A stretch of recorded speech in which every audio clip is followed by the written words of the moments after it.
ലാലുച്ചനും ഞങ്ങൾ രണ്ടുപേരും കൂടി ഒന്നിച്ച് ഞങ്ങൾ ആ ആശയം പങ്കുവയ്ക്കുകയും പ്രാർത്ഥിക്കുകയും ഉപവസിക്കുകയും ചെയ്തതിനു ശേഷം ഈ ദേവദാസന്മാരെ സന്ധിക്കുകയും അവരുമായിട്ട് ആലോചിച്ച് ഇത് വളരെ നാളുകൾ, ചില മാസങ്ങൾ എടുത്ത് ഉപവസിക്കുകയും പ്രാർത്ഥിക്കുകയൊക്കെ ചെയ്യുന്നതിന്റെ ഫലമായിട്ടാണ് ഗിൽഗാൽ ബൈബിൾ ഇൻസ്റ്റിറ്റ്യൂട്ട് എന്ന ഓൺലൈൻ മാധ്യമം അല്ലെങ്കിൽ വചന പഠനശാല ആരംഭിക്കാൻ ഇടയായിത്തീർന്നത്. കേരളത്തിലെ വളരെ പ്രഗത്ഭരായിരിക്കുന്ന പാസ്റ്റർ എബി അബ്രഹാം, ജോയി പാറക്കൽ, സാക് വർഗീസ് അവറുകൾ, അതുപോലെ തന്നെ പിജു വർഗീസ് തുടങ്ങിയ പ്രഗത്ഭരായ ആളുകളാണ് ക്ലാസ്സുകൾ എടുത്തുകൊണ്ടിരിക്കുന്നത്. ഏകദേശം 50-ലധികം ആളുകൾ ലോകത്തിന്റെ പല ഭാഗങ്ങളിൽ നിന്നും ഈ മീറ്റിംഗിൽ അല്ലെങ്കിൽ ക്ലാസ്സിൽ സംബന്ധിക്കുകയും അവർ രജിസ്റ്റർ ചെയ്ത് തന്നെ പഠനം നടത്തിക്കൊണ്ടിരിക്കുകയാണ്. അതുകൊണ്ട് ഈ ഞങ്ങളുടെ സ്നേഹിക്കുന്ന പ്രാർത്ഥനാ സഹകാരികളായിരിക്കുന്നവരുണ്ട്, എല്ലാവരെയും ഹാർദവമായി യോഗത്തിലേക്ക് ക്ഷണിച്ചുകൊണ്ടും എനിക്ക് വേണ്ടി വളരെയധികം ആത്മാർത്ഥമായി പ്രാർത്ഥിക്കുകയും അതുപോലെ തന്നെ സന്ദേശങ്ങൾ അയച്ച് എന്നെ ബലപ്പെടുത്തുകയും ചെയ്ത കർത്താവിന്റെ ദാസന് പരസ്യമായിട്ട് ഇപ്പോൾ ഒരു നന്ദി പറഞ്ഞുകൊണ്ട് ബൈബിൾ ഇൻസ്റ്റിറ്റ്യൂട്ടിന്റെ പേരിൽ, ഗിൽഗാൽ ബൈബിൾ ഇൻസ്റ്റിറ്റ്യൂട്ടിന്റെ പേരിൽ ഹാർദവമായി ഈ യോഗത്തിലേക്ക് സ്വാഗതം ചെയ്യുന്നു. നമ്മുടെ വിഷയം ഇതാണ്: പരിശുദ്ധാത്മാവിന്റെ സഹായവും സുവിശേഷീകരണവും. ഇന്ന് വിഷയം നമ്മളുമായി സംബന്ധിക്കുവാൻ കർത്താവിന്റെ ദാസനെ ഞാൻ വളരെ ആദരവോടും സ്നേഹത്തോടും ബഹുമാനത്തോടും കൂടി ഗിൽഗാൽ ബൈബിൾ ഇൻസ്റ്റിറ്റ്യൂട്ടിന് വേണ്ടി എല്ലാ കോർ കമ്മിറ്റി മെമ്പേഴ്സിന്റെ പേരിലും നിങ്ങളുടെ എല്ലാ വിദ്യാർത്ഥികളുടെയും പേരിലും ഹാർദവമായി സ്വാഗതം ചെയ്തുകൊണ്ട് ഞാൻ എന്റെ വാക്കുകൾക്ക് വിരാമം കുറിക്കുന്നു. നമുക്ക് കരമടിച്ച് അദ്ദേഹത്തെ വാത്സല്യ കർത്താവിന്റെ ദാസനെ സ്വാഗതം ചെയ്യാം. പാസ്റ്റർ ബാബു ചെറിയ. Thank you pastor Shajan. Gilgal Bible ഇൻസ്റ്റിറ്റ്യൂട്ടിന്റെ ഉത്തരവാദിത്തപ്പെട്ട എല്ലാ പ്രിയപ്പെട്ടവർക്കും, ഞങ്ങളെ സ്നേഹിക്കുകയും പ്രാർത്ഥനയിൽ ഓർക്കുകയും ചെയ്യുന്ന ബഹുമാന്യരായ ദൈവദാസന്മാർ, സഹോദരി സഹോദരന്മാർ, എൻ്റെ സഹപ്രവർത്തകനായിരുന്ന ഇപ്പോൾ വാഴൂര് താമസിച്ച് പ്രവർത്തിക്കുന്ന പാസ്റ്റർ തോമസ് എബ്രഹാം കുടുംബം, അങ്ങനെ അറിയുന്നവരും അറിയാത്തവരുമായ എല്ലാവർക്കും വന്ദനം. നമുക്കൊരു പ്രധാനപ്പെട്ട വിഷയം എന്ന് പറഞ്ഞാൽ അതിപ്രധാനപ്പെട്ട വിഷയം നമ്മൾ പങ്കുവയ്ക്കാമെന്ന് ഏൽക്കുകയും അങ്ങനെ പ്രചരിപ്പിക്കുകയും അഥവാ അങ്ങനെ പരസ്യം കൊടുക്കുകയും ചെയ്ത സ്ഥിതിക്ക് അത് പറഞ്ഞില്ലെങ്കിൽ എങ്ങനെ ശരിയാവും? അപ്പം നമുക്ക് വേഗത്തിൽ അതിലോട്ട് പോകാം. ശക്തീകരണം, സാക്ഷീകരണം, പരിശുദ്ധാത്മാവിന്റെ സഹായവും സുവിശേഷീകരണവും. ഇതിലേതാണ് പ്രധാനം?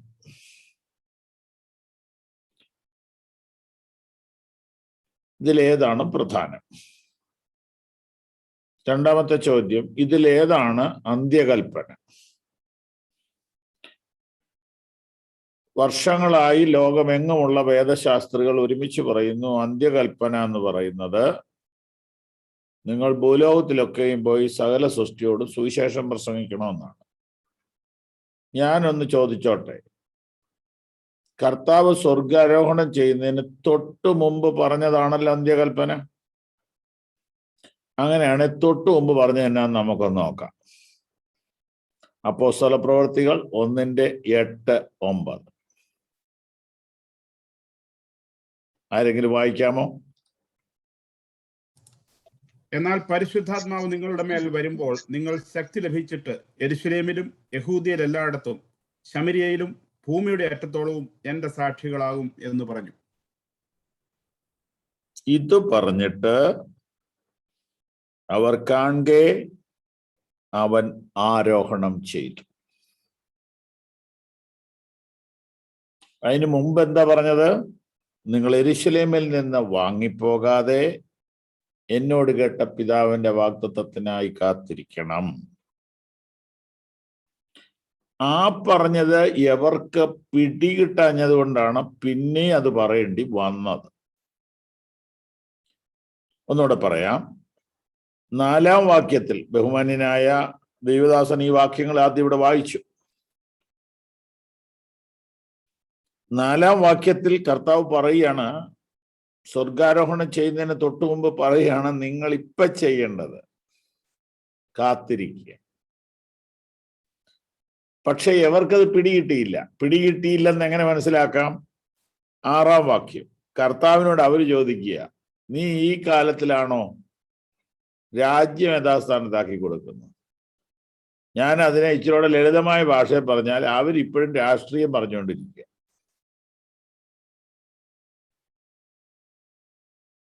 ഭരണം കിട്ടുമെന്നുള്ള ചോദ്യം എന്ന് പറഞ്ഞ രാഷ്ട്രീയം. കർത്താവ് പറയുന്നു നിങ്ങൾ ശക്തി പ്രാപിക്കണം, അവര് പറയുന്നു ഞങ്ങൾക്ക് രാജ്യം കിട്ടണം. രാജ്യം കിട്ടിയാലുള്ള ഗുണം എന്നാ? പൊസിഷൻ കിട്ടും. അപ്പം പൊസിഷന് വേണ്ടി, രാഷ്ട്രീയത്തിന് വേണ്ടി മനുഷ്യ മനസ്സുകൾ ഓടുമ്പോൾ, ശിഷ്യന്മാര് ഓടുമ്പോൾ, കർത്താവ് പറയുന്നു അങ്ങനെയല്ല ഇപ്പൊ ചെയ്യേണ്ടത്, നിങ്ങൾ ശക്തി പ്രാപിക്കണം. നിങ്ങൾ യെരൂശലേമിൽ നിന്ന് വാങ്ങിപ്പോകാതെ കാത്തിരിക്കണം. പക്ഷെ ഇവർക്കത് മനസ്സിലാവുന്നില്ല. മനസ്സിലാകാതെ വന്നപ്പോ കർത്താവ് ഒരല്പം ദേഷ്യപ്പെടുകയാണ്. 7-ാം വാക്യത്തിൽ 7-ാം വാക്യത്തിൽ കർത്താവ് ശരിക്കും ദേഷ്യപ്പെടുകയാണ്. നമ്മുടെ ഭാഷയെ പറഞ്ഞാൽ നിങ്ങളിപ്പോ അതൊന്നും അന്വേഷിക്കണ്ട എന്നാണ് അതിന്റെ ഉത്തരം. ആവശ്യമില്ലാത്ത കാര്യം അന്വേഷിക്കാതെ ഞാൻ പറഞ്ഞത് കേക്ക്. നമ്മളാ പറയുന്നെങ്കിൽ അങ്ങനെയാ പറയുന്നത്. പക്ഷെ കർത്താവ് ഇച്ചിരി സ്റ്റാൻഡേർഡ് ആയിട്ട് പറഞ്ഞു എന്നേ ഉള്ളൂ.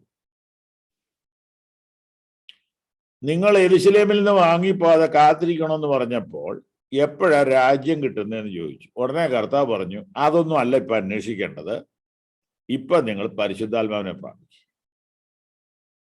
പരിശുദ്ധാത്മാവിനെ പ്രാപിച്ചു കഴിയുമ്പോൾ നിങ്ങളുടെ ഈ പരാക്രമമൊക്കെ മാറും. ഈ രാജ്യം കിട്ടുന്നതിനെ കുറിച്ചുള്ള ചിന്തയും ഒക്കെ അങ്ങ് മാറും. മാറിയിട്ട് സാക്ഷികളാകണമെന്നല്ല, ആകും. അപ്പോ ഈ അന്ത്യകൽപ്പന നമ്മൾ എടുക്കുന്നത് മത്തായി 28 അവിടെ നിങ്ങൾ പോകുവീൻ എന്നാ പറഞ്ഞത്. നിങ്ങൾ പോകണം എന്നാണ് പറഞ്ഞത്. മത്തായി 28:19 ആകയാൽ നിങ്ങൾ പുറപ്പെടുവീൻ. അപ്പം ഗോ എന്ന് പറഞ്ഞ യേശു സ്വർഗാരോഹണത്തിന് തൊട്ടു മുമ്പ് പറയുക വെയിറ്റ്. മനസ്സിലായോ? ഗോ എന്ന് പറഞ്ഞ യേശു തിരുത്തി പറയാണ് വെയിറ്റ്. അതിന്റെ അർത്ഥം നോട്ട് ഗോ എന്നല്ല, വെയിറ്റ് ചെയ്യുക പോവുക, പിന്നെ വെയിറ്റ് ചെയ്യുക പോവുക, ചാർജ് ചെയ്യുക ഉപയോഗിക്കുക. മൊബൈൽ അങ്ങനെയാണല്ലോ. 1-2 കൊല്ലം കഴിയുമ്പോൾ കാറും അങ്ങനെയാവും. കാരണം പെട്രോളിന്റെ ഗ്യാസിന്റെ ഒക്കെ വില പിടിച്ചിട്ട് നിൽക്കുന്നില്ല.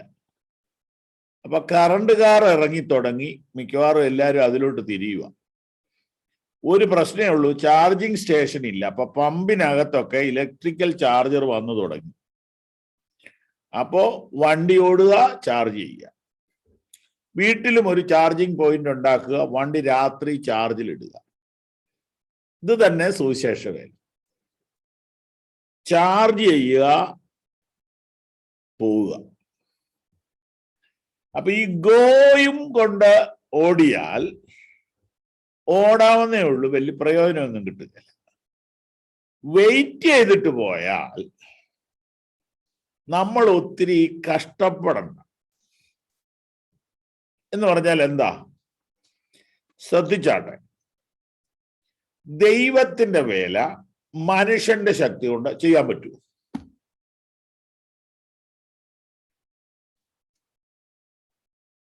ചെയ്യേണ്ട ആവശ്യമുണ്ടോ? ദൈവത്തിന് വേണ്ടത് ഹ്യൂമൻ പവർ ആണോ? ദൈവത്തിന് വേണ്ടത് മാൻ പവർ ആണോ?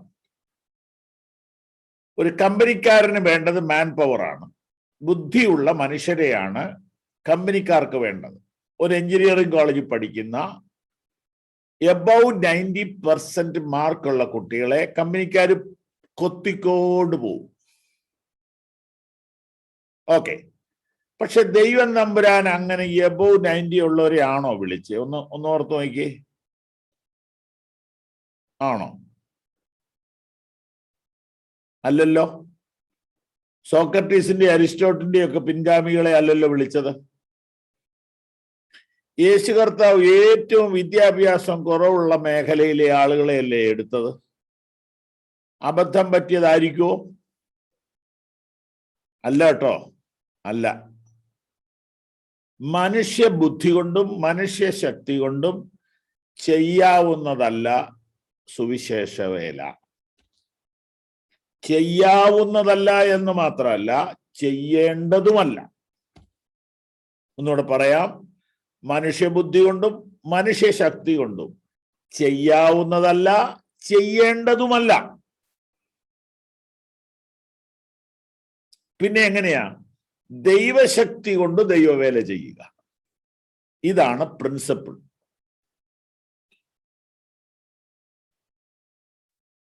ദൈവശക്തി കൊണ്ട് ദൈവവേല ചെയ്യുക. മനുഷ്യശക്തി എന്ന് പറഞ്ഞാൽ അതിൽ എന്തൊക്കെയുണ്ട്? മനുഷ്യശക്തിയിൽ ഒന്ന് മസിൽ പവർ, മറ്റൊന്ന് മണി പവർ, മറ്റൊന്ന് മൈൻഡ് പവർ. 3 M ആണ്. മസിൽ, മണി, മൈൻഡ്. ആരോഗ്യം, ബുദ്ധി, പണം. ഇതാണല്ലോ മനുഷ്യശക്തി എന്ന് പറയുന്നത്.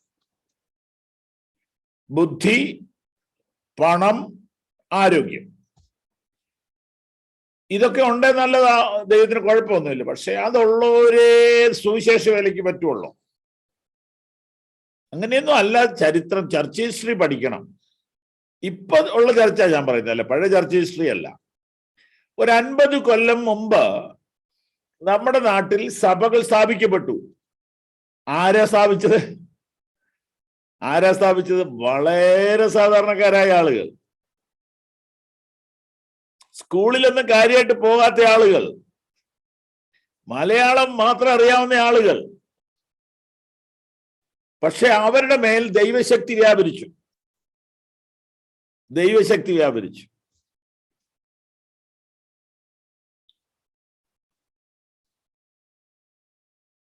അപ്പോൾ ഒന്ന് പ്രധാനപ്പെട്ട കാര്യം ഒന്നുകൂടെ പറയുന്നു. ദൈവത്തിന്റെ വേല മനുഷ്യന്റെ ശക്തി കൊണ്ട് ചെയ്യേണ്ടതല്ല, ചെയ്യാവുന്നതുമല്ല. പിന്നെ എങ്ങനെ ചെയ്യണം? ദൈവത്തിന്റെ വേല ദൈവത്തിന്റെ ശക്തി കൊണ്ട് ചെയ്യണം. അതിനെന്ത് ചെയ്യണം? ദൈവശക്തിക്ക് വേണ്ടി നാം കാത്തിരിക്കണം. എപ്പോൾ കാത്തിരിക്കണം? എല്ലായ്പ്പോഴും അത് തന്നെ ചെയ്യണം. കർത്താവിനെ ഒന്ന് നോക്കി. കർത്താവ് എങ്ങനെയാ ദൈവവേല ചെയ്തത്?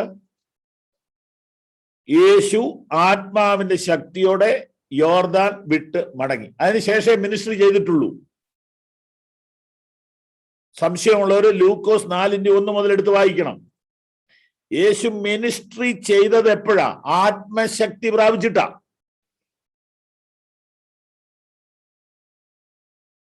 എന്നാൽ യേശു ആത്മാവിനാൽ ജനിച്ചു, അത് വേറെ വിഷയം. ആത്മാവിനാൽ ജനിക്കുന്നതല്ല ആത്മാശക്തി എന്ന് പറയുന്നത്. രണ്ട് കാര്യമാണ്. ലൂക്കോസ് 1:35 മുതൽ വായിക്കുമ്പോൾ യേശു ജനിച്ചത് പരിശുദ്ധാത്മാവിലാണ്. എന്നാൽ ലൂക്കോസ് 4:1 വായിക്കുമ്പോൾ യേശു ആത്മാവിന്റെ ശക്തിയോടെ യോർദാൻ വിട്ടു മടങ്ങി. അപ്പൊ മിനിസ്ട്രി ചെയ്തത് ആത്മശക്തി കൊണ്ടാണ്.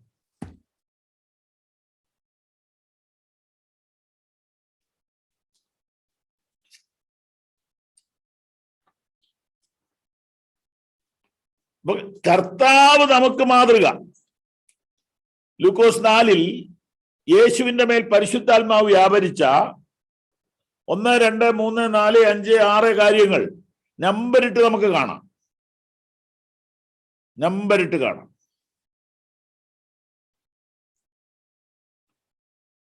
വായിക്കാനായിട്ട് കഴിയുന്ന ഒരാള് ലൂക്കോസ് 4 എടുത്തിട്ട് ഞാൻ പറയുന്ന വാക്യങ്ങൾ ഒന്ന് നോട്ട് ചെയ്യണം. ആദ്യം 1-ാം വാക്യം വായിക്കണം, പിന്നെ 14 വായിക്കണം, പിന്നെ 18 വായിക്കണം. യേശു പരിശുദ്ധാത്മാവ് നിറഞ്ഞവനായി യോർദാൻ വിട്ടു മടങ്ങി. ആത്മാവ് അവനെ മരുഭൂമിയിലേക്ക് നടത്തി. പിശാച് അവനെ 40 ദിവസം പരീക്ഷിച്ചു കൊണ്ടിരുന്നു. യേശു ആത്മാവിന്റെ ശക്തിയോടെ ഗലീലയ്ക്ക് മടങ്ങി ചെന്നു. അവന്റെ ശ്രുതി ചുറ്റുമുള്ള നാട്ടിലൊക്കെയും പരന്നു. ദരിദ്രന്മാരോട് സുവിശേഷം അറിയിപ്പാൻ കർത്താവ് എന്നെ അഭിഷേകം ചെയ്യുകയാൽ അവന്റെ ആത്മാവ് എന്റെ മേലുണ്ട്. നോക്കൂ, ഈ മൂന്ന് വാക്യങ്ങളിൽ കർത്താവിന്റെ മിനിസ്ട്രി കാണാം. കർത്താവിന്റെ മിനിസ്ട്രിക്ക് കർത്താവ് ഉപയോഗിച്ചത് പരിശുദ്ധാത്മ ശക്തിയാണ്. ഇതിൽ ആദ്യത്തെ വാക്യം ഒന്ന് ഇംഗ്ലീഷിൽ ഞാനൊന്ന് വായിച്ചു കേൾപ്പിക്കാം. അത് ഒരാവശ്യമുണ്ട്, വായിക്കേണ്ട ആവശ്യമുണ്ട്, അതുകൊണ്ടാണ്. മലയാളത്തിൽ ഇല്ലാത്തൊരു വാക്കുകൂടിയുണ്ട്.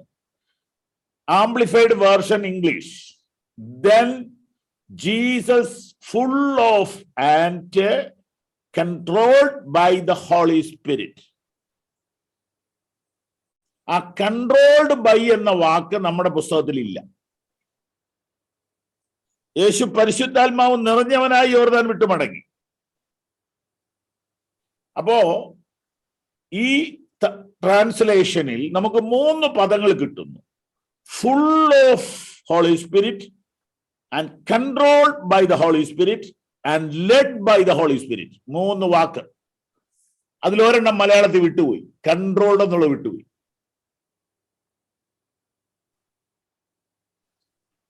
ഫുൾ ഓഫ് ഹോളി സ്പിരിറ്റ് എന്ന് പറഞ്ഞാൽ നിറവ്. കൺട്രോൾഡ് ബൈ ഹോളി സ്പിരിറ്റ് എന്ന് പറഞ്ഞാൽ നിയന്ത്രണം. Led by the holy spirit എന്ന് പറഞ്ഞാൽ നയിക്കുക, നടത്തിപ്പ്. ആത്മനിറവ്, ആത്മനിയന്ത്രണം, ആത്മനടത്തിപ്പ്, 3 കാര്യങ്ങൾ 4ന്റെ 1 കാണാം. ഇവിടെയാണ് സുവിശേഷ വേല തുടങ്ങേണ്ടത്.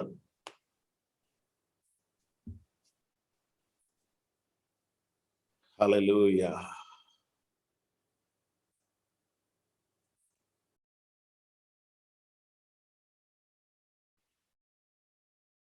ആത്മനിറവ്,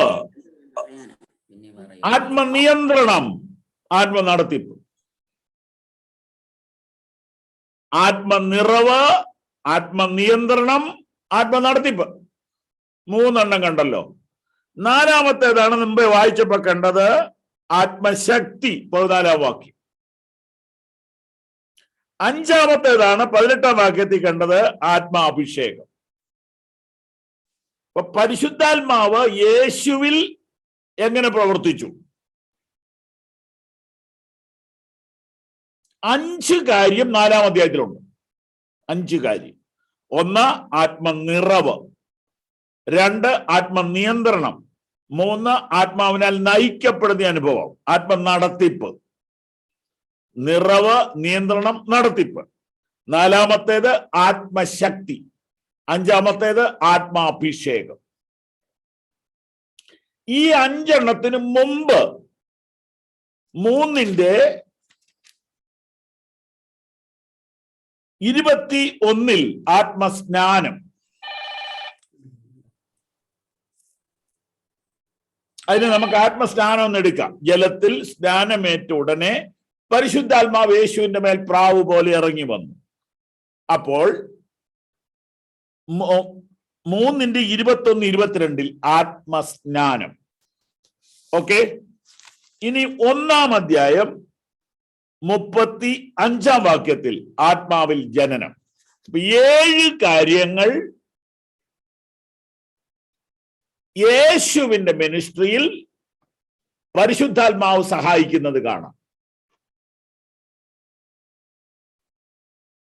കർത്താവല്ലേ നമ്മുടെ മാതൃക. നമ്മൾ നേതാക്കന്മാരെ ബഹുമാനിക്കുന്നു. അത് പ്രായം കുറഞ്ഞാലും കൂടിയാലും, വണ്ണം കുറഞ്ഞാലും കൂടിയാലും, ഡിഗ്രി ഉണ്ടേലും ഇല്ലേലും, ലീഡർഷിപ്പിലുള്ളവരെ നമ്മൾ റെസ്പെക്ട് ചെയ്യുന്നു. പക്ഷെ ഇവരാരും നമ്മുടെ മാതൃകയല്ല കേട്ടോ. ഇവരാരും നമ്മുടെ മോഡലല്ല. നമ്മുടെ മോഡല് കർത്താവ് മാത്രമാണ്. നമ്മുടെ മാതൃക കർത്താവ് മാത്രമാണ്. ശുശ്രൂഷയിൽ, സുവിശേഷീകരണത്തിൽ നമ്മൾ ആരെ മാതൃകയാക്കും? നമ്പർ 1 യേശു, നമ്പർ 2 പൗലോസ് ആണല്ലോ. യേശുവിനെ മാതൃകയാക്കുക. അത് കഴിഞ്ഞാൽ പിന്നെ മാതൃകയാക്കാവുന്ന ആള് പൗലോസാണ്.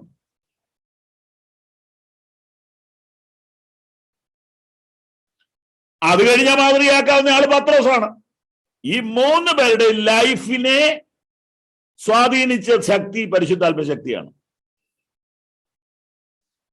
ഒരു സംശയമില്ല കാര്യത്തിന്, യാതൊരു സംശയമില്ല കാര്യത്തിന്.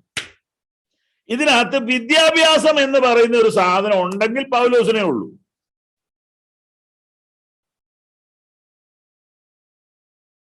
അപ്പൊ വിദ്യാഭ്യാസം ഉണ്ടേലും കുഴപ്പമില്ല, ഇല്ലേലും കുഴപ്പമില്ല.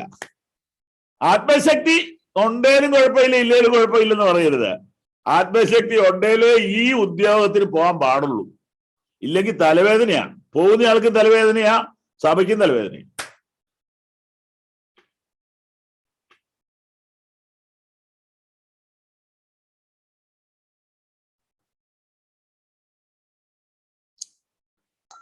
ഫറവോനിസം എന്നൊരു വാക്കുണ്ട്. ഫറവോനിസം അതെന്താണെന്നറിയാമോ? വൈക്കോല് തരികയില്ല, പക്ഷെ ഇഷ്ടിക ഉണ്ടാക്കണം. ഇതിന്റെ പേരാണ് ഫറവോനിസം എന്ന് പറയുന്നത്. കറണ്ട് തരികയില്ല, ലൈറ്റ് കത്തിക്കണമെന്ന് പറഞ്ഞാൽ എന്നാ ചെയ്യാൻ? വൈക്കോല് തരികയില്ല, ഇഷ്ടിക ഉണ്ടാക്കണം.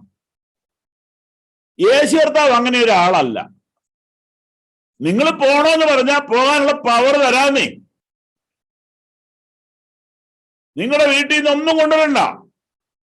ഈ പവർ വന്നു കഴിയുമ്പം എല്ലാം വരും.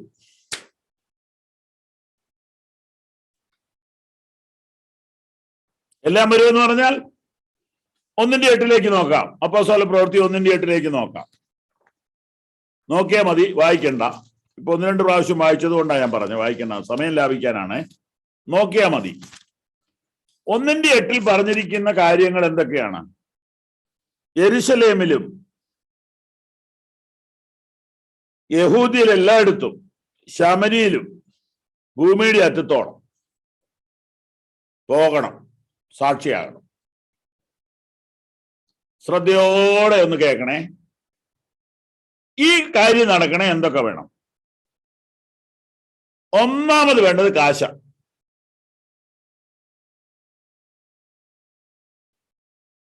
ഒരു ഓട്ടോറിക്ഷ പിടിക്കാനുള്ള കാശ് ഈശോ മിശിഹാ കൊടുത്തില്ല.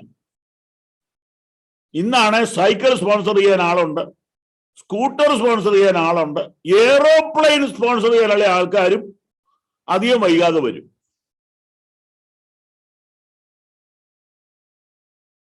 പക്ഷെ കർത്താവ് ഇതൊന്നും കൊടുത്തില്ല. ഒരു സൈക്കിൾ കൊടുത്തില്ല. പക്ഷെ ഒരു സാധനം കൊടുത്തു, ആത്മശക്തി. അതിനകത്ത് സൈക്കിളും ഉണ്ട്, സ്കൂട്ടറും ഉണ്ട്, കാറും ഉണ്ട്, പ്ലെയിനും ഉണ്ടെന്നാണ് ഞാൻ വിശ്വസിക്കുന്നത്. കേരളത്തിൽ ഈ ഇലക്ഷന് മുമ്പത്തെ ഇലക്ഷൻ ഒരു ക്യാപ്ഷൻ ഉണ്ടായിരുന്നു, LDF വരും, എല്ലാം ശരിയാവും. അത് കണ്ടപ്പോ ഞാനൊരു ലേഖനം എഴുതി, പരിശുദ്ധാത്മാവ് വരും, എല്ലാം ശരിയാവും. അതെ, പരിശുദ്ധാത്മാവ് വരും, എല്ലാം ശരിയാവും. LDF വന്നിട്ട് എല്ലാം ശരിയായൊന്നുമില്ല, പക്ഷെ പരിശുദ്ധാത്മാവ് വന്നാൽ എല്ലാം ശരിയാവും. എല്ലാം ശരിയാവും എന്ന് പറഞ്ഞാ ശ്രദ്ധയോടെ കേൾക്കണം. വിദ്യാഭ്യാസം ഇല്ലേ? പരിഹരിക്കാം, പരിശുദ്ധാത്മാവ് വന്നാൽ പരിഹരിക്കാം. തെളിവാരാ? പത്രോസ്. ധൈര്യക്കുറവുണ്ടോ? പരിശുദ്ധാത്മാവ് വന്നാൽ പരിഹരിക്കാം. തെളിവാരാ? പത്രോസ്. പൈസ ഇല്ലേ? പരിഹരിക്കാം. തെളിവാരാ? പത്രോസ് തന്നെ. ബാക്കിയുള്ളവരെ എല്ലാവരും എടുത്തു, ആരും പൈസക്കാരല്ല. ആകെ കൂടെ 10 തുട്ടെടുക്കാനുള്ളത് ശൗല് മാത്രമേ ഉണ്ടായിരുന്നുള്ളൂ. അത് മുഴുവൻ കളഞ്ഞേച്ച അദ്ദേഹം പോകുന്നു. എനിക്ക് ലാഭമായിരുന്നില്ല ചെയ്യണമെന്നെണ്ണി. പിന്നെ ചെറിയ കളക്ഷനൊക്കെ എടുത്താ കാര്യങ്ങൾ നടത്തിക്കൊണ്ടിരുന്നതെന്ന് വരികൾക്കിടയിൽ വായിച്ചാൽ മനസ്സിലാവും. നിങ്ങൾ എന്റെ കഷ്ടതയിൽ സഹായിച്ചത് നന്ദി, വരവ് ചെലവ് കാര്യത്തിൽ നിങ്ങൾ മാത്രമേ കൂട്ടായ്മ കാണിച്ചിട്ടുള്ളൂ എന്നൊക്കെ പറഞ്ഞാൽ പിരിവൊക്കെ എടുത്തൊക്കെ ആ കാര്യങ്ങൾ നടത്തിയത്. പക്ഷേ അങ്ങനെ വലിയ ഫണ്ട് കളക്ഷൻ ഒന്നും നടത്തിയിട്ടില്ല. അപ്പൊ എല്ലാം ആത്മാവിൽ നടക്കുമെന്ന്. ഓക്കെ, അപ്പോൾ അപ്പോസ്തല പ്രവൃത്തി 1:8 എന്തെല്ലാം ആവശ്യങ്ങളുണ്ട്, സുവിശേഷീകരണത്തിന് എന്തെല്ലാം ആവശ്യങ്ങളുണ്ട്? 1, പൈസ. 2, ഭാഷ.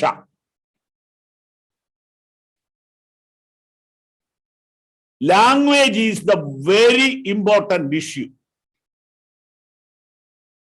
സുവിശേഷീകരണത്തിന്റെ രണ്ടാമത്തെ പ്രശ്നം ഭാഷയാണ്, ഭാഷ. മൂന്നാമത്തെ പ്രശ്നം എന്താ? ഈ രാജ്യങ്ങളുടെ നിയമങ്ങൾ മറികടക്കണം. ജോർജ് വെർവർ ഇന്ത്യയിൽ ആദ്യം വന്നിറങ്ങി.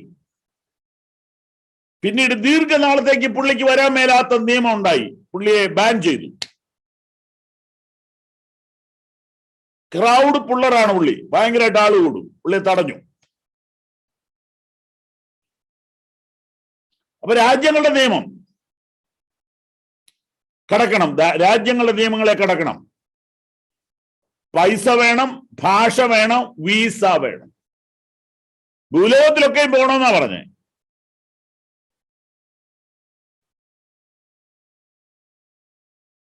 പൈസ വേണം, ഭാഷ വേണം, വീസ വേണം. നാലാമത്തെ പ്രോബ്ലം ആരോഗ്യം വേണം. ആരോഗ്യം എന്ന് പറഞ്ഞാൽ ഇംഗ്ലണ്ടിൽ മൈനസ്, മഞ്ഞ് വീഴുന്ന തണുപ്പ്.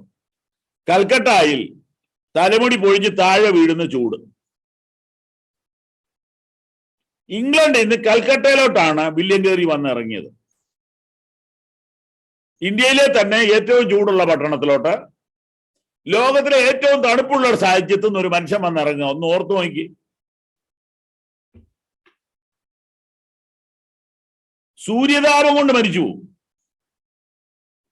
ചൂട് താങ്ങാനാവാതെ പിടഞ്ഞു വീഴും. പക്ഷെ എന്താ സംഭവിച്ചത്? പരിശുദ്ധാത്മാവ് അദ്ദേഹത്തെ ബലപ്പെടുത്തി. 18 ഭാഷയോളം അദ്ദേഹം പഠിച്ചു. ഇന്ത്യൻ ഭാഷകൾക്ക് ഡിക്ഷണറി ഉണ്ടാക്കി. ദീർഘനാളുകൾ അദ്ദേഹം ഭാഷയുടെ അധ്വാനത്തിലായിരുന്നു. അപ്പോ സുവിശേഷീകരണത്തിന് 1:8 അപ്പോസ്തല പ്രവൃത്തി 1:8 പണം ഒരു പ്രശ്നമാണ്, ഭാഷ ഒരു പ്രശ്നമാണ്, വീസ ഒരു പ്രശ്നമാണ്, ആരോഗ്യം ഒരു പ്രശ്നമാണ്.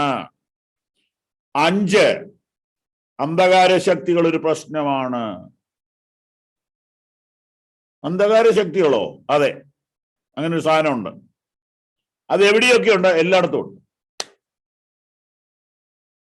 ഓരോ പഞ്ചായത്തിന് ഓരോ ആളുണ്ടെന്നാണ് വേദോസം പഠിക്കുമ്പോൾ മനസ്സിലാകുന്നു.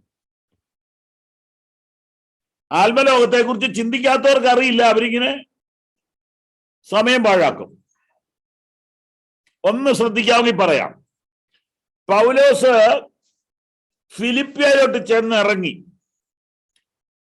ആത്മാവിന്റെ ശുശ്രൂഷയാ പുള്ളിക്കാരന്. 2 or 3 ദിവസം അല്ലെങ്കിൽ 1 or 2 ആഴ്ച കഴിഞ്ഞപ്പോൾ സാക്ഷാൽ ഭൂതം വെളിപ്പെട്ടു. അതൊരു വെളിച്ചപ്പാടത്തിലൂടെയാ വെളിപ്പെട്ടത്. കണ്ടോ വെളിപ്പെട്ടത്? ഈ സഹോദരി നമ്മൾ ഈ കാണുന്ന പോലെ തലമുടി അഴിച്ചിട്ടിട്ടുള്ള ഒരു ഭൂതം അല്ലായിരുന്നു. വളരെ നന്നായിട്ട് ചുരിദാറൊക്കെ ഇട്ട് മുടിയൊക്കെ ചീകി ഡീസന്റ് ആയിട്ട് വന്ന്, എനിക്ക് തോന്നുന്ന പുള്ളിക്കാരത്തി കാണാനും ഭംഗിയുണ്ട്. അത് വേറൊരു ഭൂതമാണ്. മനസ്സിലായി കാണുമല്ലോ. പൗലോസിനെ മുഖസ്തുതി പറയുക. അതിൽ നിന്ന് എന്ത് വേണം ഊഹിക്കാൻ? ആ ഭൂതത്തിന്റെ പണി മനസ്സിലായോ? ചുമ്മാ കലിവില് പറഞ്ഞു വട്ടം കറങ്ങുന്ന ഭൂതമല്ല ഇത്, ഭയങ്കര ഡീസന്റ് ഭൂതമാണ്. ആ ഭൂതം പൗലോസിനെ പോക്കറ്റിലാക്കാനായിരുന്നു ശ്രമം. മനസ്സിലായോ? അത്യുന്നതനായ ദൈവത്തിന്റെ ദാസന്മാർ രക്ഷാമാർഗം നിങ്ങളോട് സുവിശേഷിക്കുന്നു എന്ന് പറഞ്ഞാൽ പബ്ലിസിറ്റി കൺവീനറുടെ ചുമതല പുള്ളിക്കാരത്തി അങ്ങ് സ്വയം ഏറ്റെടുത്തു. അവിടെ എഴുതിയിരിക്കുന്നത് ഇങ്ങനെ പല നാൾ ചെയ്തപ്പോൾ പൗലോസ് മുഷിഞ്ഞു. അപ്പോ 1-2 മാസം ചെയ്തു എന്ന് പറഞ്ഞാൽ ചർച്ചിൽ മെമ്പർ ആയെന്ന് തോന്നുന്നു.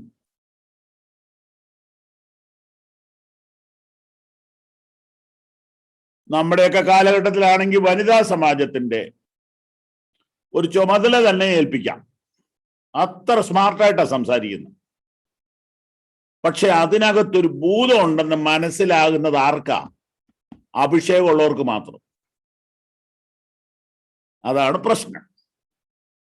ചില ഭംഗിയായിട്ടൊക്കെ ഇടപെട്ടാലേ ഒരുവിധപ്പെട്ടവർ വീണുപോകും.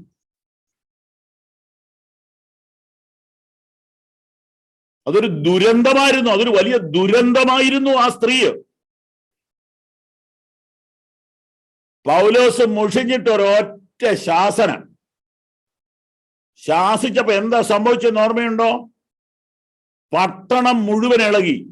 പൗലോസിനെ അറസ്റ്റ് ചെയ്തു, അടിച്ചു. എന്താ കാര്യം? ആ നാട് ഭരിച്ചിരുന്നത് ഈ സ്ത്രീയ.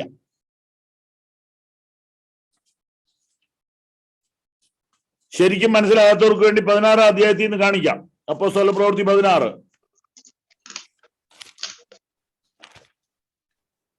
16-ാം അധ്യായം 16 മുതൽ വായിക്കുമ്പോൾ വെളിച്ചപ്പാടത്തെ കാണാം.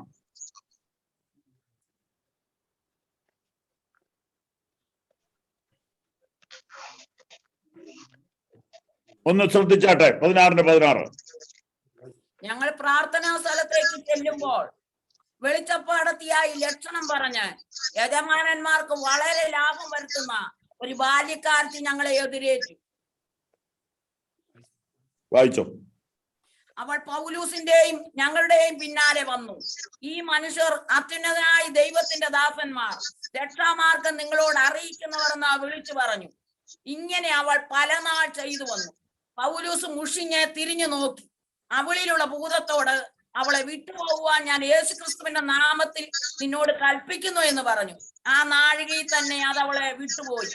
പ്രിയരെ, നമ്മൾ വിചാരിക്കാത്ത കാര്യമാണിത്.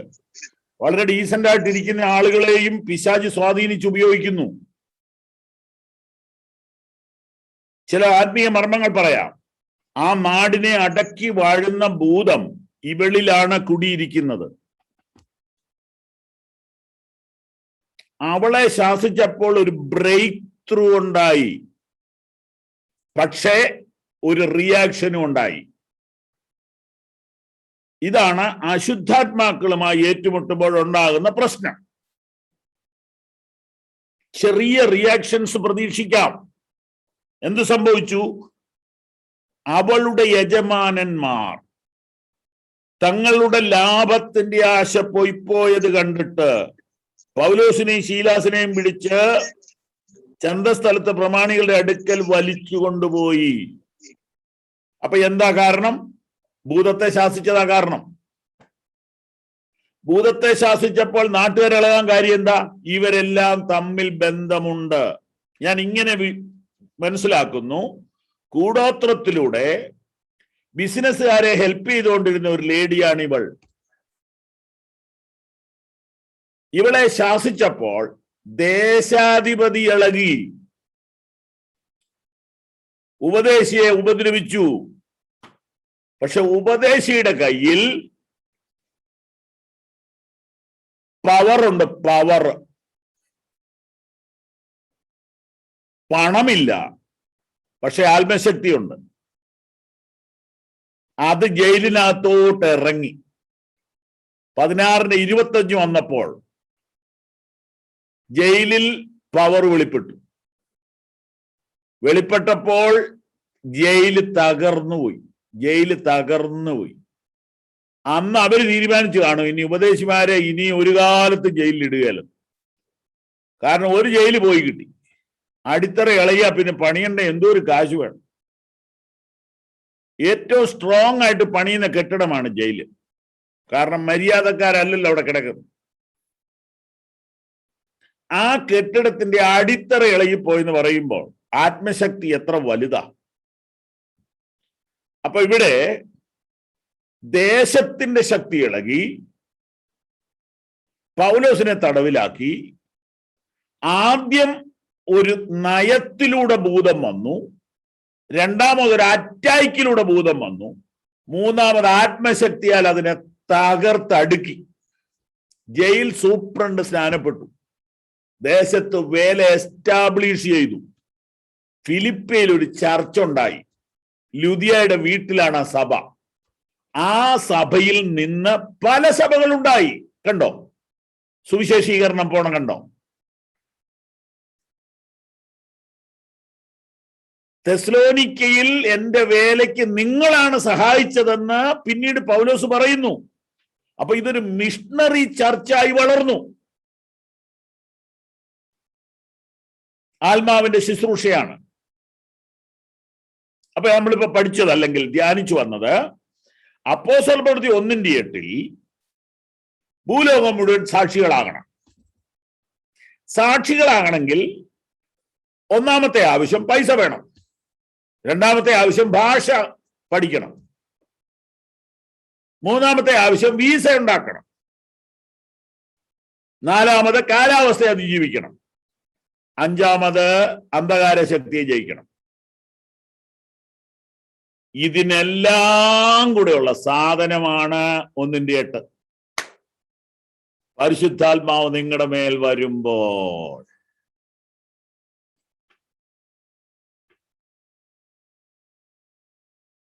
when the Holy Spirit come upon you, പരിശുദ്ധാത്മാവ് നിങ്ങളുടെ മേൽ വരുമ്പോൾ, ഞാൻ ഇങ്ങനെ വ്യാഖ്യാനിച്ചോട്ടെ, പരിശുദ്ധാത്മാവ് നിങ്ങളുടെ മേൽ വരുമ്പോൾ സുവിശേഷ വേലയ്ക്ക് ആവശ്യമുള്ള പൈസ വരും. സുവിശേഷ വേല നിങ്ങൾ ചെയ്യുന്ന സ്ഥലത്തേക്ക് ആവശ്യമുള്ള ഭാഷ നിങ്ങൾക്ക് കിട്ടും, നിങ്ങൾക്ക് ആവശ്യമുള്ള ആരോഗ്യം നിങ്ങൾക്ക് കിട്ടും, നിങ്ങൾക്ക് ആവശ്യമുള്ള ഗവൺമെന്റ് പേപ്പറുകൾ നിങ്ങൾക്ക് കിട്ടും. നിങ്ങൾ പോകേണ്ടിടത്ത് ദൈവം നിങ്ങളെ വിട്ടിരിക്കും, ഉറപ്പാ. നിങ്ങൾ പോകേണ്ടിടത്ത് വിട്ടില്ലെങ്കിലോ അവിടെ പോകണ്ടെന്ന് ദൈവം തീരുമാനിച്ചു എന്ന് ഓർത്തോണ്ടാ മതി, വിട്ടിരിക്കും. അഞ്ചാമത്തേത് അതിപ്രധാനപ്പെട്ട വിഷയം, അന്ധകാര ശക്തികൾ. നമുക്കറിയില്ല ഏതൊക്കെ ശക്തിയാന്ന്, പക്ഷെ നമ്മൾ അവിടെ ചെല്ലുമ്പോൾ ആ ശക്തി വെളിപ്പെടും, അതിനെ കീഴടക്കും. അത് ഏത് വിധത്തിലാ വെളിപ്പെടുന്നത് നമുക്ക് പറയാനൊക്കെയല്ല, അത് വിവേചിച്ചേ പറ്റുള്ളൂ. ഏതെങ്കിലും ചില വ്യക്തികളിലൂടെ അത് വെളി വരും. അതിനെ ശാസിച്ചു കഴിയുമ്പോൾ ദേശത്ത് സഭ എസ്റ്റാബ്ലിഷ് ചെയ്യും. അപ്പോൾ പരിശുദ്ധാത്മാവിനാലാണ് സുവിശേഷ വേല നടക്കേണ്ടത്, നടക്കുന്നത്.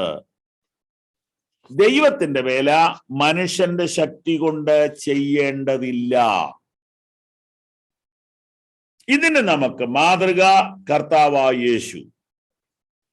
കർത്താവായ യേശുവിന്റെ ജീവിതത്തിൽ പരിശുദ്ധാത്മാവിന്റെ പ്രവർത്തനങ്ങൾ 7 കാര്യം നാം കണ്ടു. ഒരിക്കൽ കൂടെ നമുക്ക് ലൂക്കോസ് 4 വരാം.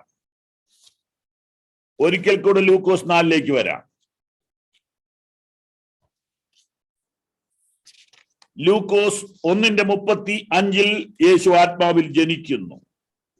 3:22 യേശു ആത്മസ്നാനം പ്രാപിക്കുന്നു. 4:1 യേശു ആത്മനിറവുള്ളവനായി വരുന്നു. വീണ്ടും യേശു ആത്മനിയന്ത്രണമുള്ളവനായി വരുന്നു. വീണ്ടും യേശു ആത്മാവിന്റെ നടത്തിപ്പുള്ളവനായി വരുന്നു. വീണ്ടും യേശു ആത്മശക്തിയോടെ വരുന്നു. വീണ്ടും യേശു ആത്മാവിന്റെ അഭിഷേകത്തോടെ വരുന്നു. ഇതാണ് 7 കാര്യങ്ങൾ. പ്രിയരെ, ഇതിങ്ങനെ പറഞ്ഞു പോകാതെ നമുക്കതിലേക്കൊന്ന് വരാനായിട്ടൊന്നൊരുങ്ങാം, അതിനായിട്ടൊന്ന് കൊതിക്കാം, അതിനായിട്ടൊന്ന് ദാഹിക്കാം.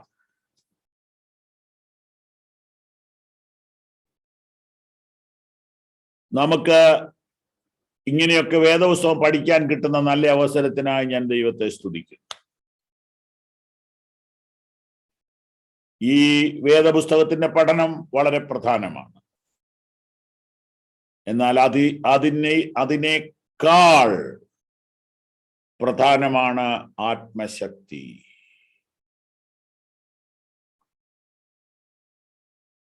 അതിനേക്കാൾ പ്രധാനമാണ് ആത്മശക്തി.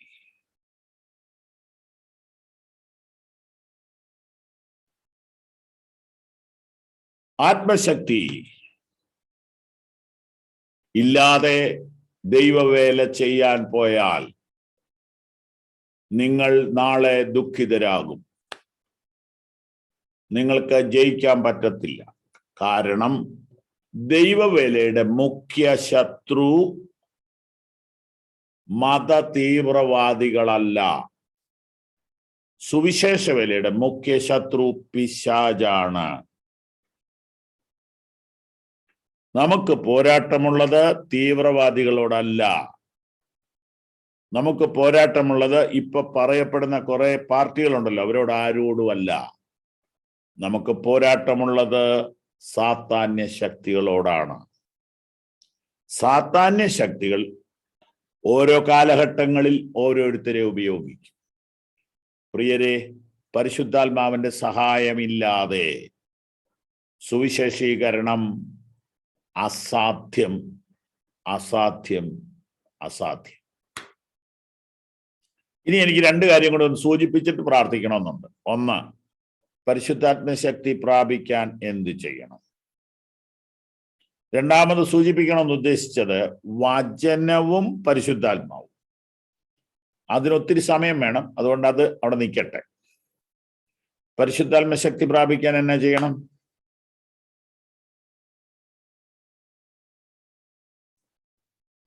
കാത്തിരിക്കണം. അതെ. അപ്പൊ നമുക്ക് ഒന്ന് രണ്ട് കാര്യങ്ങളൊന്ന് നോക്കാം. യോഹന്നാന്റെ സുവിശേഷം 7-ാം അധ്യായം 37-ാം വാക്യം.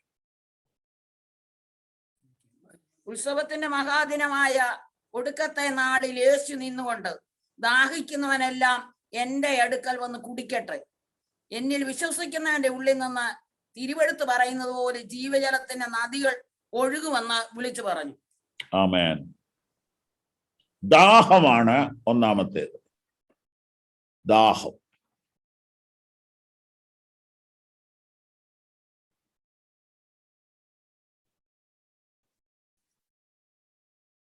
ദാഹം എന്നതിന്റെ ശരിയായ അർത്ഥം എന്താ?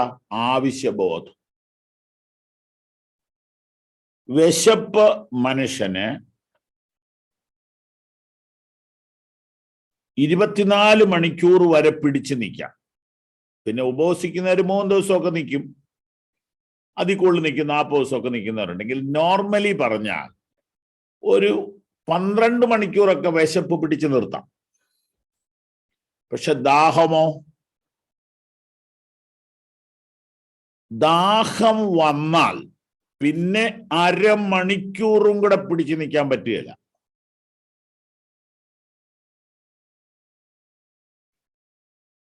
ബിസിലേരി വാട്ടർ ഒന്നും വേണ്ട, കലക്ക വെള്ളമായാലും കുടിക്കും ദാഹം കഠിനമായാൽ. ദാഹം കഠിനമായാൽ മുനിസിപ്പാലിറ്റിയുടെ പൈപ്പിൽ നിന്ന് വെള്ളം കുടിക്കും. ദാഹിച്ചിട്ടുള്ളവരോട് ചോദിക്കണം, അല്ലാത്തവരോട് ചോദിച്ചിട്ട് കാര്യമില്ല.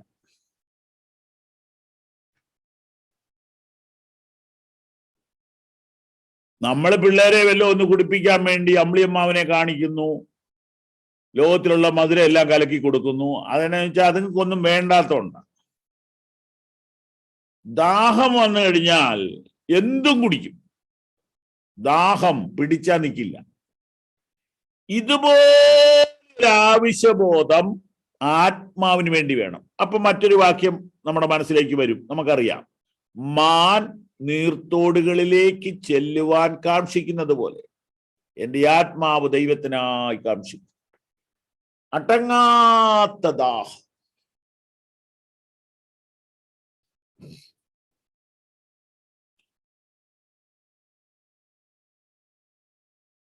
രണ്ടാമത്തേത്, പരിശുദ്ധാത്മാവിനെ പ്രാപിക്കാൻ രണ്ടാമത്തേത് യാചിക്കുക. ലൂക്കോസ് 11:13. ലൂക്കോസ് 11:13. അങ്ങനെ ദോഷികളായ നിങ്ങൾ നിങ്ങളുടെ മക്കൾക്ക് നല്ല ദാനങ്ങളെ കൊടുക്കാൻ അറിയുന്നുവെങ്കിൽ സ്വർഗസ്ഥനായ പിതാവ് തന്നോട് യാചിക്കുന്നവർക്ക് പരിശുദ്ധാത്മാവിനെ എത്രയധികം കൊടുക്കും. അപ്പം പരിശുദ്ധാത്മാവിനെ കിട്ടുന്നത് യാചിക്കുന്നവർക്കാണ്. സ്വർഗസ്ഥനായ പിതാവ് തന്നോട് യാചിക്കുന്നവർക്ക് പരിശുദ്ധാത്മാവിനെ എത്രയധികം ആ എത്രയധികത്തിനകത്ത് ചില കാര്യങ്ങൾ അടങ്ങിയിട്ടുണ്ട്. നമ്മുടെ മക്കൾ നമ്മളോട് പൈസ ചോദിച്ചാൽ നമ്മൾ കൊടുക്കും. പക്ഷെ എന്തിനാന്ന് പറയണം? അല്ല, ചുമ്മാ ഇച്ചിരി കാശ് തന്നേരെ കൊടുക്കുവോ? ഇല്ല. ആത്മശക്തി പ്രാപിക്കുന്ന എന്തിനാന്ന് പറയണം?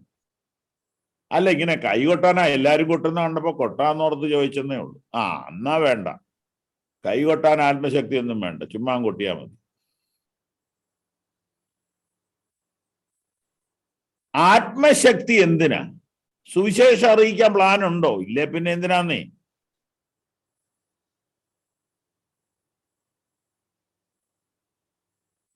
അപ്പൊ എത്ര അധികം എന്ന് പറഞ്ഞാൽ നിന്റെ വർക്ക് എത്രയുണ്ടെന്ന് പറ, പ്രോജക്റ്റ് എത്രയുണ്ടെന്ന് പറ, ദൗത്യം എത്ര വലുതാന്ന് പറ. കൂടുതൽ വേല ചെയ്യാൻ ആഗ്രഹിക്കുന്നവർ കൂടുതൽ ശക്തി പ്രാപിക്കട്ടെ.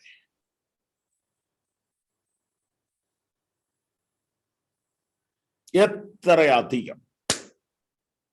അവിടെ ഇനി ഒരു കാര്യം കൂടി ഉണ്ട്. അതൊക്കെ തർക്ക വിഷയങ്ങളാ, തർക്കം വരുത്താവുന്ന വിഷയങ്ങളാ. പിശാചിന്റെ പ്ലാനി അതാണല്ലോ. പരിശുദ്ധാത്മാവ് വ്യക്തിയാണോ ശക്തിയാണോ? എല്ലാവർക്കും അറിയാം വ്യക്തിയാ. പക്ഷേ ഈ വാക്യപ്രകാരം ഒന്ന് ചിന്തിച്ച്, വ്യക്തിയാണെങ്കിൽ എത്രയധികം കിട്ടുമെന്ന് എങ്ങനെയാ പറയുന്നേ? ബാബു ചെറിയാൻ ഇന്ന് പകുതി വന്നു, നാളെ ബാക്കിയും കൂടെ വരും, അങ്ങനെയാണോ? ഇല്ല. വ്യക്തിയാണെങ്കിൽ അധികം എന്ന് പറയാൻ ഒക്കത്തില്ല. അപ്പൊ വ്യക്തിയുമാണ് ശക്തിയുമാണ്. അത് അംഗീകരിക്കാതെ ഈ ഭാഗം പഠിക്കാൻ പറ്റൂല. ഏലീശ ഏലിയാവിനോട് പറഞ്ഞു, നിന്റെ ആത്മാവിന് ഇരട്ടിപ്പങ്ക്. അപ്പൊ വ്യക്തിയാണോ? എങ്കിൽ ഇരട്ടി എങ്ങനെയാ കിട്ടുന്നേ? മോശയുടെ ആത്മാവിൽ കുറെ എടുത്ത്. അപ്പൊ വ്യക്തിയാണ് ശക്തിയുമാണ്. ശക്തി തരുന്ന, ശക്തീകരിക്കുന്ന വ്യക്തി, ശക്തിയുള്ള വ്യക്തി, പരിശുദ്ധാത്മ ശക്തി. കുറച്ച് വേണേ തരാം, കൂടുതൽ വേണേ തരാം. എത്രയധികം. ആർക്ക് കിട്ടും? യാചിക്കുന്നവർക്ക് കിട്ടും. 10-ാം വാക്യം, ലൂക്കോസ് 11:10. യാചിക്കുന്ന ഏവനും ലഭിക്കുന്നു, യാചിക്കുന്ന ഏവനും ലഭിക്കുന്നു.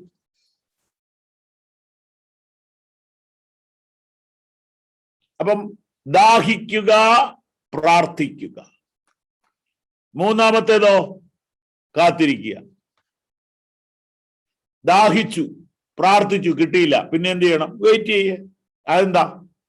അതെന്താന്ന് ചോദിച്ചാലേ, തരുന്ന ആളല്ലേ തീരുമാനിക്കുന്നത് എപ്പോഴാ തരണ്ടേന്ന്. വാങ്ങുന്ന ആളാണോ തീരുമാനിക്കേണ്ടത്? നിങ്ങൾ സൂപ്പർ മാർക്കറ്റിൽ പോയി കാശ് കൊടുത്ത് മേടിക്കുകയാണെങ്കിൽ പറയുന്ന സമയത്ത് തരും. പക്ഷെ ദൈവം തമ്പുരാൻ ദാനമായിട്ട് തരുന്ന കാര്യമായതുകൊണ്ട് നമ്മൾ ഉദ്ദേശിക്കുന്ന സമയത്ത് കിട്ടുകയില്ല. എന്നാലും എത്ര വൈകും അത് പറയാനൊക്കെയല്ല. നമ്മൾ അതിനൊന്ന് പാകപ്പെടണമെന്നാണ് എനിക്ക് തോന്നുന്നത്. നമ്മൾ അതിനൊന്ന് പാകമാകണം. അപ്പോൾ പവർ ലഭിക്കും. നമ്മൾ ശക്തി പ്രാപിക്കാൻ വേണ്ടി കാത്തിരിക്കുമ്പോൾ ദൈവം നമ്മെ പണിയും, നമ്മെ ഉടയ്ക്കും, നമ്മളെ തകർക്കും. അങ്ങനെ നമ്മൾ നിറയും. ഇതൊരിക്കൽ മതിയോ? പോരാ. യഹോവയെ കാത്തിരിക്കുന്നവർ ശക്തിയെ പുതുക്കും. അപ്പൊ ശക്തിയെ പ്രാപിക്കാൻ മാത്രം കാത്തിരുന്നാൽ പോരാ, പുതുക്കാനും കാത്തിരിക്കണം. 3 കാര്യമേ പറയുന്നുള്ളൂ. ദാഹിക്കുക, പ്രാർത്ഥിക്കുക, വെയിറ്റ് ചെയ്യുക. ദാഹിക്കുക, പ്രാർത്ഥിക്കുക, കാത്തിരിക്കുക.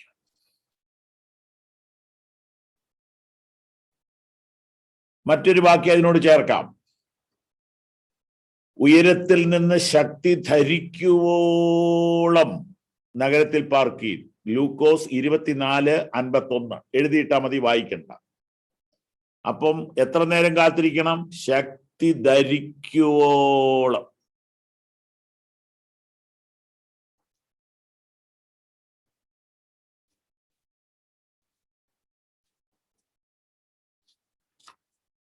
ഇങ്ങനെ കാത്തിരിക്കുന്ന സമയത്ത് എന്ത് ചെയ്യാം?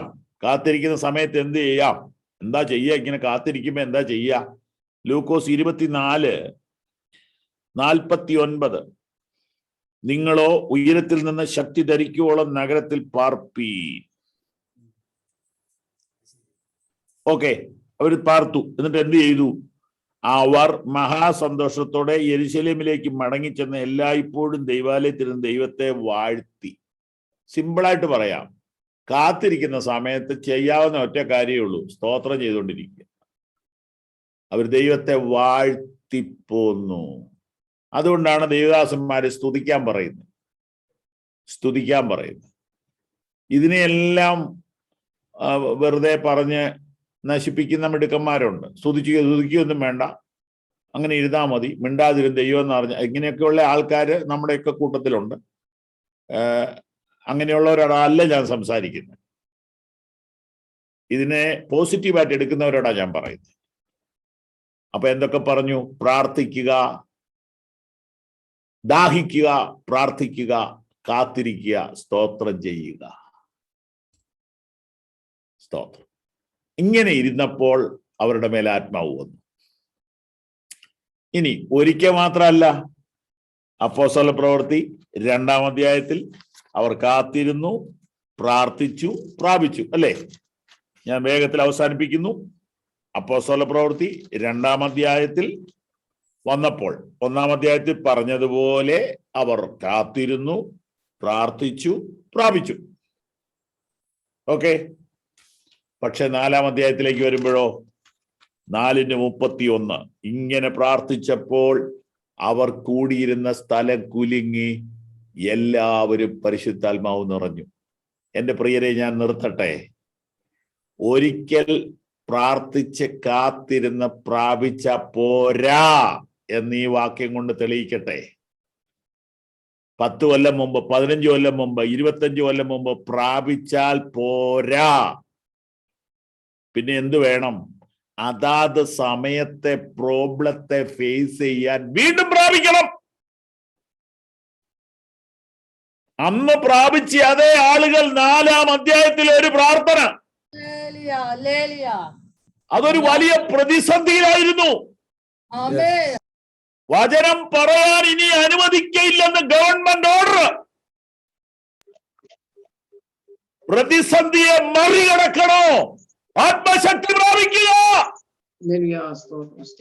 ഈ വചനങ്ങളാൽ അനുഗ്രഹിക്കണം. Thank you pastor Babu Cheriyan. വളരെ വിശദമായി ഇന്ന് രാത്രികാലം നമ്മളെ സെമിനാർ നടത്തുവാൻ കർത്താവിന്റെ ദാസനെ നമുക്ക് ലഭിച്ചതിൽ നന്ദി ചൊല്ലുന്നു. ദൈവം സഹായിക്കട്ടെ.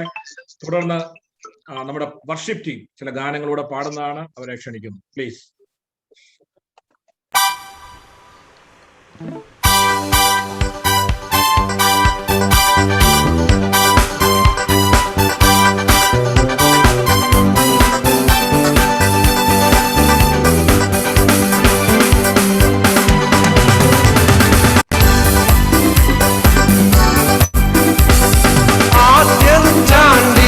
അനുഭവം പോ അതിശയം ലോകത്തിൽ നടന്നിടുവാൻ.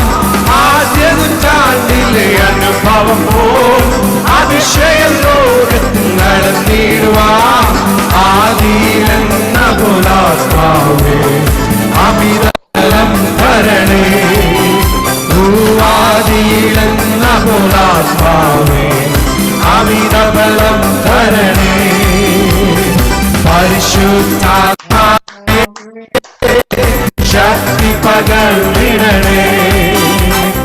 പരിശുദ്ധാത്മാവേ ശക്തി പകർന്നിടണേ. അവിടുത്തെ ബലം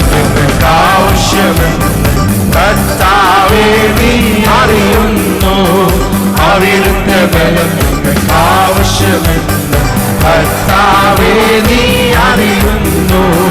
ലോകത്തിൽ മോഹം വിട്ടോടിടുവാൻ സാധാന്യ ശക്തികൾ ജയിച്ചിടുവാൻ, ലോകത്തിൽ മോഹം വിട്ടോടിടുവാൻ സാധാന്യ ശക്തിയെ ജയിച്ചിടുവാൻ, ധീരതയോടും സേവ ചെയ്യുവാൻ അഭിഷേകം ചെയ്യണേ. ധീരതയോടും സേവ ചെയ്യുവാൻ അഭിഷേകം ചെയ്തിടണേ. പരിശുദ്ധാത്മാവേ ശക്തി പകർന്നിടണേ. പരിശുദ്ധാത്മാവേ ശക്തി പകർന്നിടണേ. അവിടുത്തെ ബലം ഞങ്ങൾക്ക് ആവശ്യമെന്ന് കർത്താവേ നീ അറിയുന്നു. അവിടുത്തെ ബലം ഞങ്ങൾക്ക് ആവശ്യമെന്ന് കർത്താവേ നീ കൃപകളും വരങ്ങളും ജോലിച്ചിടുവാൻ ഞങ്ങൾ വചനത്തിൽ വേരൂന്നി വളർത്തിടുവാൻ.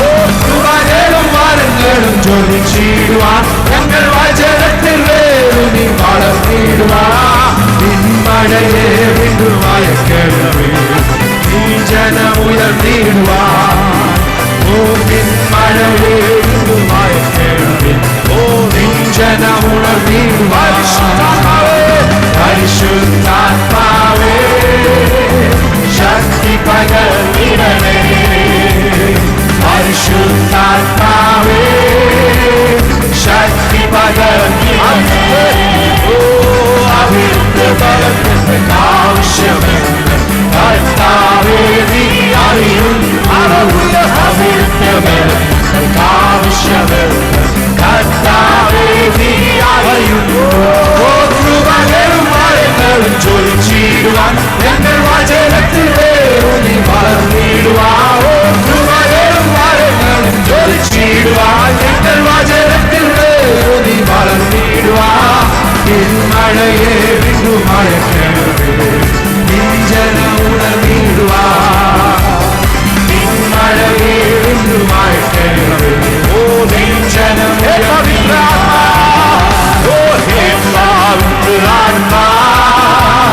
शक्ति हमें देना, आत्मा शक्ति हमें देना. तेरे सामने हमको चाहिए, प्रभु यीशु जानता है. तेरे सामने हमको चाहिए, प्रभु ये तू जानता है. और संसार की अभिलाषा से भागने और शैतान के शक्ति से जय पाने. संसार की अभिलाषा से भागने और शैतान के शक्ति से जय पाने.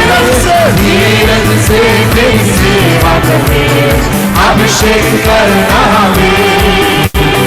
धीरज से तेरी सेवा करने अभिषेक करना हमें. आत्मा शक्ति हमें देना. आत्मा शक्ति हमें देना. तेरे सामने हमको चाहिए, प्रभु यीशु जानता है. तेरे सामने हमको चाहिए, प्रभु यीशु जानता है. അനുഭവം അതിശയ ലോകത്തിൽ നടത്തിയിടുവാൻ. ആദ്യ നൂറ്റാണ്ടിലെ അനുഭവം അതിശയ ലോകത്തിൽ നടത്തിയിടുവാൻ. ആദിയിലെന്ന പോലാത്മാവേ അവിധബലം തരണേ. ആദിയിലെന്ന പോലാത്മാവേ അവിധബലം. പരിശുദ്ധാത്മാവേ പരിശുദ്ധാത്മാവേ ശക്തി പകർന്നിടണേ. പരിശുദ്ധാത്മാവേ ശക്തി പകർന്നിടണേ. അവിടുത്തെ ബലം ഞങ്ങൾക്ക് ആവശ്യമെന്ന് കർത്താവേ നീ അറിയുന്നു. അവിടുത്തെ ബലം ഞങ്ങൾക്ക് ആവശ്യമെന്ന് കർത്താവേ നീ അറിയുന്നു. അവിടുത്തെ ബലം ഞങ്ങൾക്ക് ആവശ്യമെന്ന് കർത്താവേ നീ അറിയുന്നു അവിടുത്തെ ബലത്തിൽ കർത്താവേ നീ അറിയുന്നു അവിടുത്തെ ആവശ്യമില്ല കർത്താവേ നീ അറിയുന്നു